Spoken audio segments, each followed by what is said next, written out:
সুজিত বসু দিয়ে তো সবে শুরু। একে একে ঘুঘুর বাসা ভাঙবে এবং একে একে অনেক পাখি জালে ধরা পড়বে।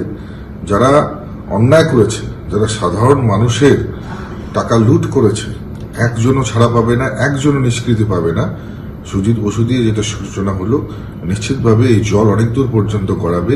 জেলায় জেলায় পর্যন্ত যারা বিভিন্ন দুর্নীতির সঙ্গে যুক্ত, কেউ রেহাই পাবে না, প্রত্যেককে জেলে যেতে হবে।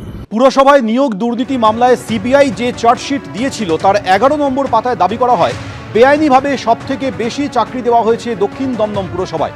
ইডি সূত্রে দাবি 2014 সালের পর সেখানে 329 জনের নিয়োগ হয়েছিল টাকার বিনিময়ে। কেন্দ্রীয় এজেন্সি দাবি করে করোনাকালে তৃণমূল পরিচালিত দক্ষিণ দমদম পুরসভায় এভাবেই একসঙ্গে চাকরি হয়েছিল 29 জনের।